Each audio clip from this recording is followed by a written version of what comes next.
Parodontoza, ja, velik problem. Dejansko, če ne zaustavimo kroničnega vnetja naših dlesni, postanejo zobje majavi in potem celo izpadejo.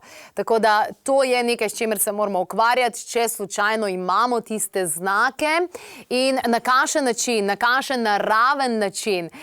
Meni je zelo ljub tale pristop ljudskega zdravnika, dr. Alfred Vogla, ki je dejansko opisoval, da je čudovita pri tem zelnica. Torej, zelnica, če jo pijemo oziroma z njo malce masiramo dlesni, da bo to zelo, zelo pomagalo pri parodontozi. Krasna zadeva, preprosta zadeva. Vemo, da zdajle je čas kislega zelja in vemo, da to je super, super način. Torej, kot smo rekli, zelnica je eden izmed načinov. Drug izmed načinov je vsekakor, da uporabimo D-vitamin. O D-vitaminu se ogromno govori ravno v povezavi s korono in z vsemi virusi, ampak dejstvo je, da je D-vitamin fantastičen tudi za naše dlesni, za zobe. Sama vem, sem imela poškodovano dlesen zaradi potapljanja, zaradi tega regulatorja, naredila sem ogromno potopov in sem imela nekaj praskel, kakorkoli, in vem, da sem z D-vitaminom to v najhitrejšem možnem času tudi sanirala. In če imate težave s parodontozo, D-vitamin uporabljajte kar na takšen način, tudi sicer, da si ga nakapate direktno torej v usta in potem z jezikom pomažete po dlesnih. Na takšen način se bo boljše absorbiralo tudi vse ostalo, sicer pa potrebujemo tudi različne minerale in minerale v sledovih in tukaj si lahko pomagamo z hrano, ki je krasna za močne zobe, za zdrave dlesni, in to je zelena.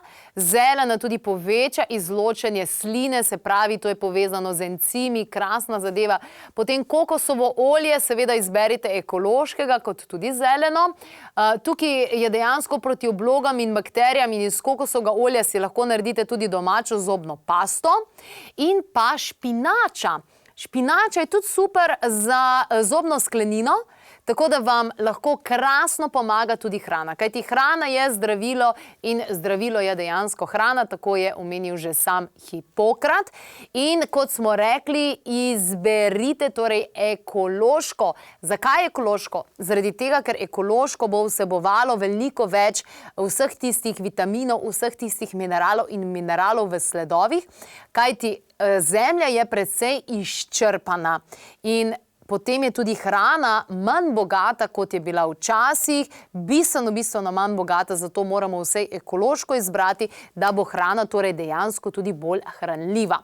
Sicer pa je krasno tudi, če kdaj dodamo minerale v sledovih, z 10 kapljicami dejansko začnemo in na takšen način tudi vidimo, kako bolje delujemo, kako se je prižgala kot neka elektrika v nas, je tudi manj utrujenosti in tako naprej.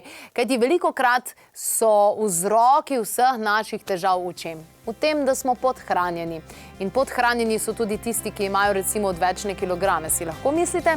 Zato pa toliko jejo, zaradi tega, da dejansko dobimo hranila. Danes moramo pojesti veliko več, da dobimo enako hranil, kot smo včasih, z manjšimi, bistveno manjšimi porcijami. Tako da evo, in če greste na izziv 30 dni brez sladkorja, imamo za vas brezplačen priročnik, ki ga najdete na klepetofkavi.si.